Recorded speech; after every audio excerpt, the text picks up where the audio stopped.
Beurre FM, 18h30, 19h30, les informés. Abdelkrim Brani. Les informés, François Asselineau est arrivé, bonsoir. Bonsoir. Président de l'UPR et candidat à l'élection présidentielle. Vos questions dans un instant, en direct à François Asselineau, 01 53 48 3000. Alors, en 2012, François Asselineau, vous n'aviez pas pu vous présenter à la présidentielle faute de parrainage suffisant, contrairement à cette année, en 2017. Année durant laquelle l'UPR va fêter ses 10 ans, je crois que c'est dans quelques jours, le 25 mars. Le 25 mars 2017, voilà, c'est à Paris, c'est au Paris Event Center, c'est un samedi. Et c'est à partir de 15h, l'entrée est gratuite et ouverte à tout le monde. Et moi, j'invite tous ceux qui m'écoutent à venir samedi 25, donc c'est porte de la Villette, parce qu'il va y avoir beaucoup de monde, et puis toutes les radios, les télés nationales, même les télés internationales, et puis on aura des autres étrangers aussi. Il va y avoir beaucoup de monde, je pense. Alors, qu'est-ce qui explique, François Asselineau, que vous avez réussi en 2017, là où vous avez échoué il y a 5 ans? Premièrement, il y a 5 ans, il y avait 600 adhérents. Là, nous en sommes à 18 500. 18 500. C'est énorme pour un parti politique, il faut le préciser. Voilà, c'est beaucoup pour un parti politique. On a beaucoup plus d'adhérents que le Front de gauche, le parti de gauche. On a beaucoup plus d'adhérents que LV. D'ailleurs, M. Jadot n'a pas pu se présenter. Voilà. Donc, comme on a 18 500 adhérents, on a eu beaucoup plus de démarcheurs qui sont allés voir des maires. Tout simplement, on a vu des milliers de maires. Et puis, c'est pas la seule raison. Il y a aussi le fait qu'on s'était présenté aux élections européennes puis aux élections régionales. On avait quand même rassemblé 190 000 électeurs en décembre 2015. Donc, il y a quand même un certain nombre de maires qui nous connaissaient. Et puis, il y a aussi la dégradation de la situation économique, sociale, politique et militaire depuis 5 ans. Il y a eu la crise de l'euro en Grèce, la crise de l'euro à Chypre, il y a eu le conflit avec la Russie, il y a eu ce qui se passe en Syrie. Donc les esprits ont beaucoup évolué. Et puis il y a eu l'année 2016, il y a eu le Brexit. De telle sorte que désormais, ce que je dis depuis 10 ans, pendant des années, quand je disais qu'il fallait sortir de l'Union européenne, on me considérait comme quelqu'un de tout à fait excessif, on me disait on ne peut pas en sortir, etc. Maintenant, avec ce qui se passe au Royaume-Uni, les gens constatent que ça n'est pas être d'extrême droite que de vouloir sortir de l'Union européenne. Madame Theresa May n'est pas une femme d'extrême droite. Le peuple britannique, c'est un peuple qui a toujours défendu les libertés publiques en Europe depuis 800 ans. Deuxièmement, on constate que c'est pas du tout l'apocalypse annoncé. Il y a plein d'investisseurs internationaux qui viennent investir au Royaume-Uni depuis le Brexit, depuis le vote sur le référendum. Et puis on constate surtout qu'on peut en sortir. Donc du coup, il y a énormément de maires qui ont été quand même convaincus que ça serait bien de poser le problème pendant la campagne présidentielle. J'ajoute qu'on a quand même quelques maires, pas beaucoup, mais c'est arrivé, qui nous ont spontanément contactés parce que figurez-vous qu'Internet, ça n'est pas interdit aux maires. Et il y a des maires de petits villages ruraux qui ont regardé les vidéos et qui ont été également intéressés par mon analyse sur les réformes territoriales qui en ce moment sont en train de semer un vent de révolte parmi les maires des petits villages, puisque vous savez qu'il y a 20 000 communes dont il est programmé qu'elles vont disparaître au cours des années qui viennent. On les force à fusionner et on n'a jamais demandé aux Français s'ils étaient d'accord avec cette politique des réformes territoriales. Comment ça se passe avec ce qu'on appelle les gros médias qui sont désormais un peu obligés de parler de vous, alors qu'ils vous ont plutôt snobé au cours des dernières années? Écoutez, ça se passe en fait plutôt bien parce que à part quelques exceptions qui méritent qu'on s'y arrête peut-être, mais je ne sais pas. Mais globalement, il y a eu un effet stupéfaction. Je crois qu'il y a en fait beaucoup de journalistes qui tout simplement considéraient que... Vous savez, moi, dans ma vie, on m'a jamais vu venir, quoi. À chaque fois, dans les périodes de ma vie, on m'a sous-estimé, voilà. Je me rappelle quand j'étais à l'ENA, quand j'étais avant la dernière épreuve d'anglais, j'étais major, les gens n'en revenaient pas. Et puis après, je suis sorti vice-major. Lorsque j'ai créé un parti politique, tout le monde m'a dit que je n'y arriverais pas, que j'étais un bon conférencier, mais pas un responsable politique, etc., etc. Et puis finalement, on a présenté, on se développe très très bien. On est devenu le 4e parti politique en nombre d'adhérents.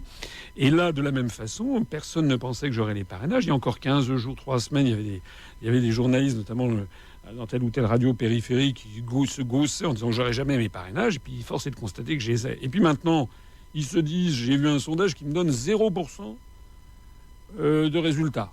On a fait près de 1% il y a 1 an et demi aux européennes. Moi, je peux vous dire ici qu'on va faire un score qui va stupéfier la scène politique française. Le premier tour. Le Frexit, c'est votre slogan de campagne, on peut le dire, François Asselineau? Ça sera pas la fiche définitive, mais c'est un des slogans de la campagne pour faire connaître effectivement notre mouvement et un des axes forts du programme. Mais notre programme ne se limite pas à un programme négatif. Il ne s'agit pas uniquement de sortir de l'Union européenne, de l'euro et de l'OTAN. J'explique aussi pourquoi on le fait. C'est pour rendre aux Français leur démocratie et puis pour faire tout ce que les Français veulent. pour mettre un terme aux délocalisations. On ne peut pas le faire si on reste dans l'article 63 qui organise la liberté des mouvements de capitaux, pour arrêter la disparition de l'agriculture familiale. On peut pas, et de la pêche traditionnelle. On ne peut pas le faire si on conserve les articles 38 et 39. Pour sortir de l'OTAN et de ces guerres illégales qui nous entraînent dans des chocs vis-à-vis du monde arabo-musulman ou de la Russie, ça, on ne peut pas le faire si on ne sort pas de l'article 42 du traité de l'Union européenne. Pour sauver nos services publics, ça, on ne peut pas le faire si on reste sous la coupe de l'article 106 du traité sur le fonctionnement de l'Union européenne. Pour simplement avoir la démocratie, parce que on ne peut pas avoir d'autre démocratie si on reste sous la coupe de ce qu'on appelle les grandes orientations de politique économique fixées par la Commission européenne en vertu de l'article 121 du traité sur le fonctionnement de l'Union européenne. Vous savez, quand j'égrène tous ces articles, ce qui m'amuse un petit peu, ça m'attriste aussi un peu, c'est que je constate que dans les conférences de presse, je vois que les journalistes que je rencontre n'ont jamais entendu parler de ces articles. D'ailleurs, c'est normal, puisque les dirigeants politiques n'en parlent jamais, et d'ailleurs, ils ne les connaissent pas eux-mêmes. Moi, j'ai montré dans chaque média où je suis passé, j'ai montré ce rapport, le rapport que je vais vous remettre, le rapport du 18 mai 2016 de la Commission européenne, qui indique ce que doit être la politique de la France en 2017, avant comme après l'élection présidentielle. Si on y reste, on y apprend notamment que si on reste dans l'Union européenne, en 2017, ou au deuxième semestre, eh bien, il faudra baisser, voire supprimer le SMIC, poursuivre la politique de rigueur, diminuer les prestations chômage, voire les supprimer, s'attaquer à toutes les professions réglementées, les artisans taxis, les avocats, les notaires, les huissiers, les pharmaciens, les médecins, les dentistes. Donc l'ubérisation généralisée de la société française.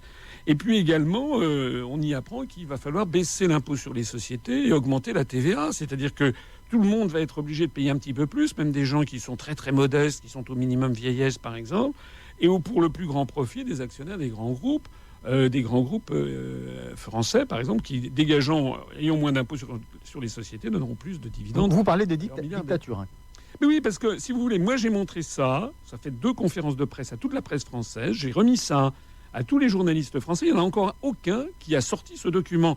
Mais moi je suis têtu.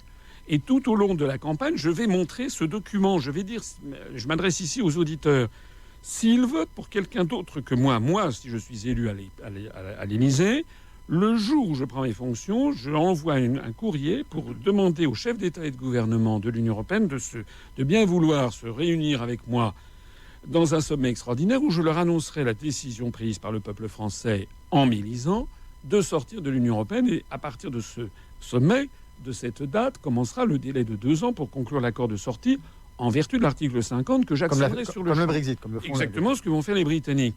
Mais tous les autres, y compris Madame Le Pen, y compris M. Mélenchon, y compris M. Dupont-Aignan, bien entendu, tous les autres, ils se proposent soit d'accepter l'Union européenne, soit d'entrer dans un processus dit de renégociation des traités, dont on sait très bien que ça se terminera en eau de boudin, puisqu'il faudrait l'accord unanime de 28 États, 28 gouvernements et de 28 peuples, c'est-à-dire 56 accords unanimes, ça n'aura jamais lieu.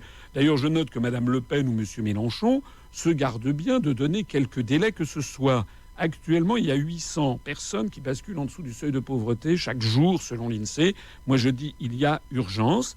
Et si c'est quelqu'un d'autre que moi qui est élu à l'Élysée, quelles que soient les promesses qu'il aura pu faire, il sera obligé de mettre en œuvre ce que j'appelle le programme commun, qui va de Mme Le Pen à M. Mélenchon et Mme Artaud, en passant par tous les on. Hein, vous savez, Macron, Fillon, Hamon, etc.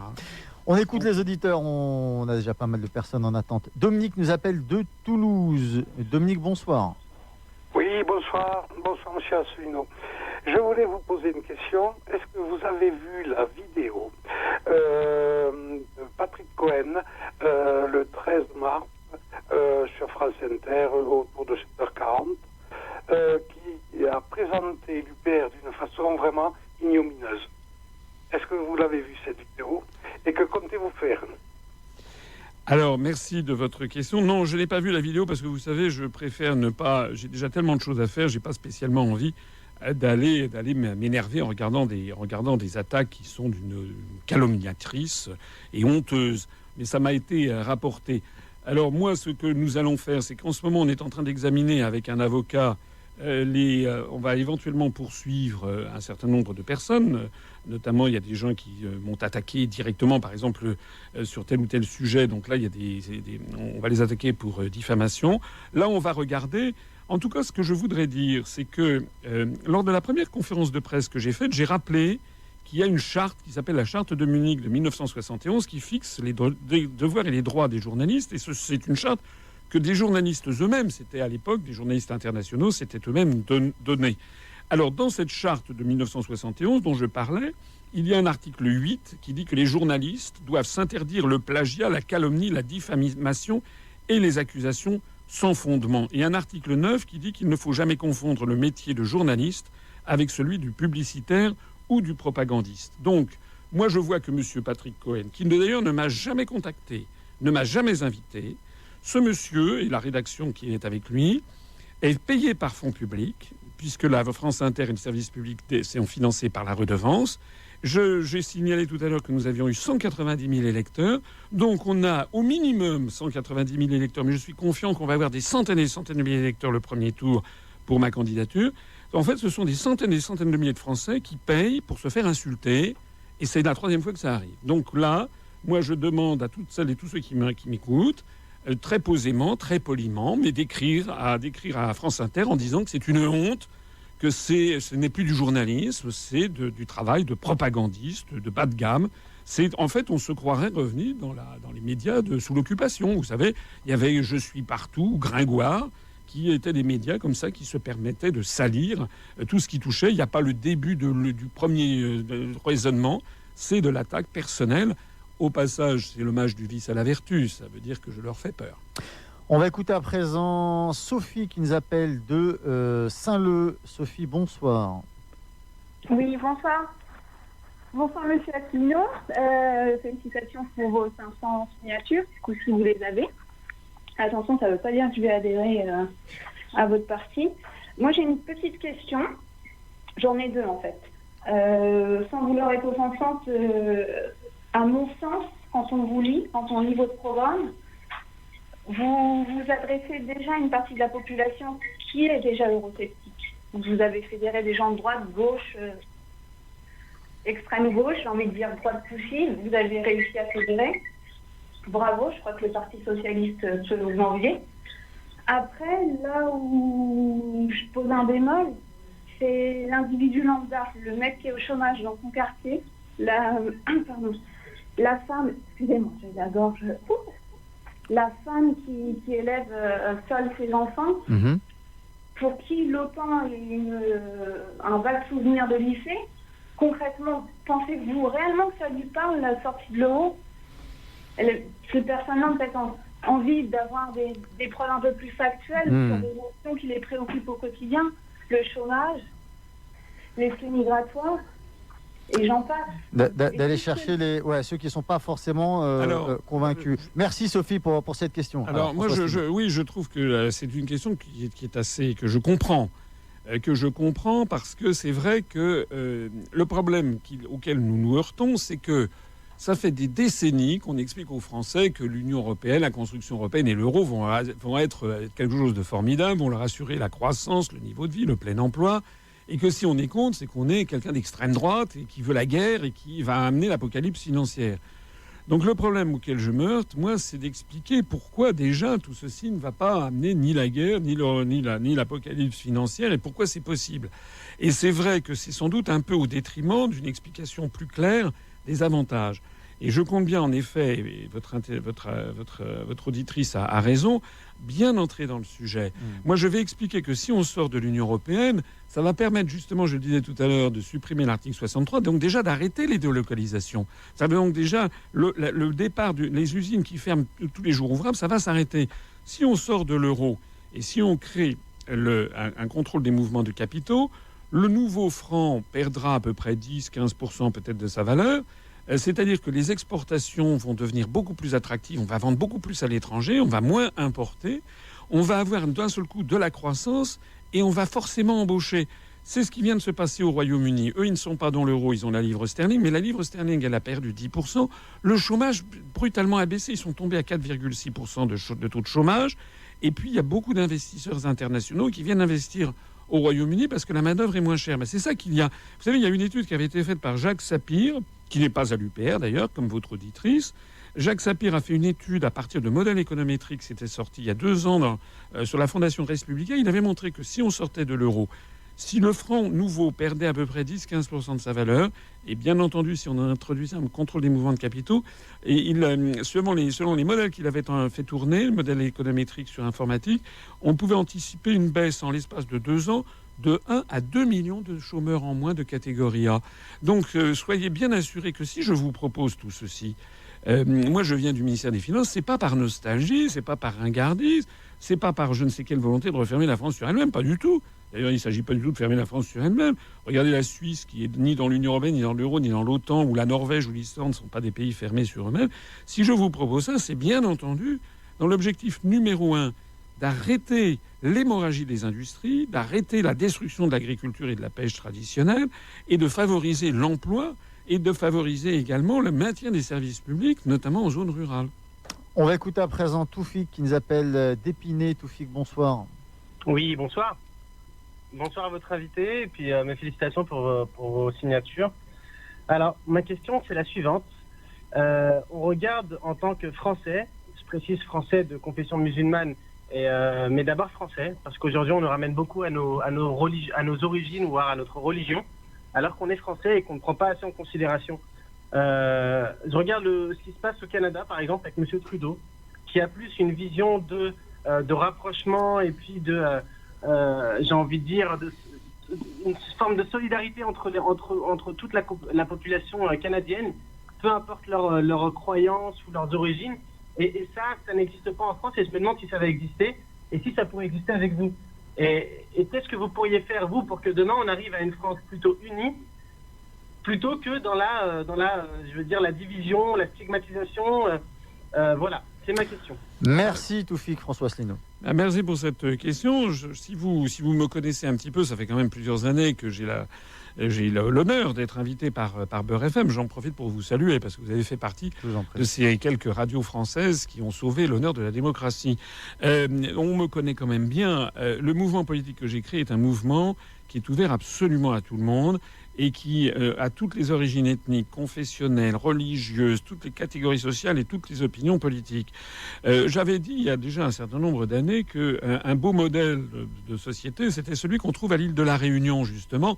Il y a des problèmes à la Réunion, il y a notamment un très fort taux de chômage, mais on y trouve justement des gens de toutes les confessions religieuses et globalement, ça se passe quand même globalement bien. Je n'ai jamais, et je me permets d'insister là-dessus, je n'ai jamais versé dans quelque stigmatisation de qui que ce soit. Il n'y a pas de phobie à l'UPR. Voilà. Je ne suis pas islamophobe, je ne suis pas, comment dirais-je, homophobe. Il y a de tout à l'UPR, il y a tout ce qu'on veut. En particulier, on pourra le vérifier, lorsqu'il y a eu l'affaire du Burkini l'été dernier, je n'ai pas dit un mot. Et au contraire, ensuite, plusieurs semaines après, quand l'affaire s'était arrêtée, j'ai dit mon sentiment, que c'est que ce genre de questions, il y a des forces en France, notamment au Front National, mais pas uniquement, qui s'ingénient à jeter de l'huile sur le feu constamment. Voilà. On m'a interrogé l'autre jour, c'était sur, je crois, je sais plus, c'était LCI ou j'en sais plus, je me rappelle plus, j'en fais tellement en ce moment. On me demandait ce que je pensais de l'affaire, la décision de la Cour européenne de justice sur le voile dans les entreprises. Tout ça, ce sont des sujets qui sont des sujets diviseurs. Et moi, je sais que, tout le monde peut me témoigner, je pense, que depuis que j'ai créé l'UPR, je ne cesse que de vouloir rassembler tous les Français, quels qu'ils soient, justement sur l'unité nationale, pour sauver notre pays qui est en train d'être détruit, notre patrimoine public, notre patrimoine privé, notre démocratie, notre unité nationale. Et puis même, nous sommes devenus les vassaux de l'impérialisme américain pour mener des guerres illégales au Moyen-Orient. Donc ça, je pense, et d'ailleurs j'ai la fierté de le souligner, nous avons parmi nos adhérents beaucoup de jeunes Français d'origine immigrée, en particulier d'origine maghrébine et de confession musulmane. Il nous reste vraiment très peu de temps, ce sera la dernière question. Martine nous appelle de Seine-Saint-Denis. Martine, bonsoir. Oui, bonsoir, c'est Martine. Je vous appelle parce que d'abord, je suis très heureuse que M. Asselineau ait eu toutes ses signatures. Ça me fait plaisir. Merci. Parce que j'ai adhéré à l'UPR il y a quelques mois, en 2016.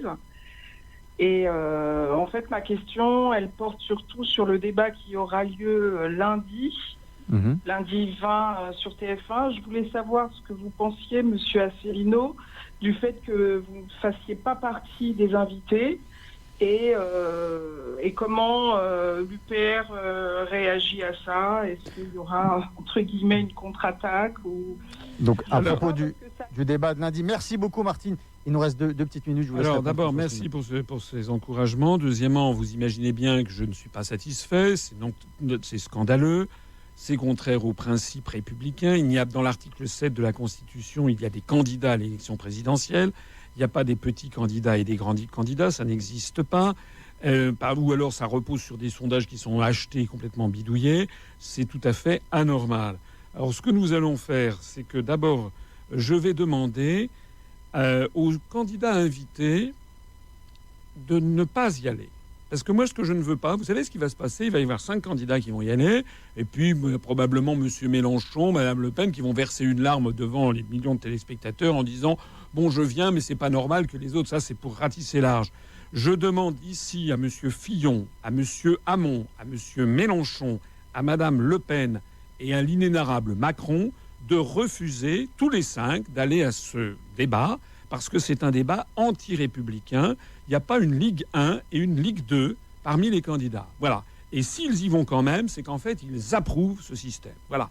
De la même façon que moi, je ne participerai pas à un débat de Ligue 2. Je n'ai pas envie de me retrouver avec Mme Artaud ou avec Monsieur Dupont-Aignan ou je ne sais pas quoi, parce que ce serait avaliser ce système.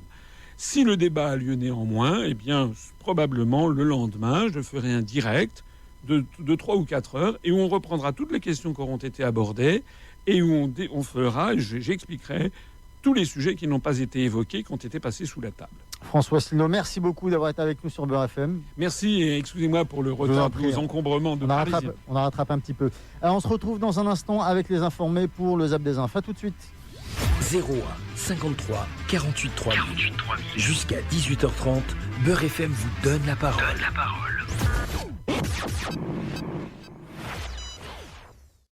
Retrouvez nos analyses, nos propositions, adhérez ou faites un don sur upr.fr. Retrouvez-nous aussi sur Facebook pour partager des idées et participer au direct. Twitter pour suivre les réactions de François Asselineau au jour le jour. YouTube pour ne rater aucune de nos vidéos. Pour nous aider à rétablir la démocratie, poussez-nous, abonnez-vous, partagez.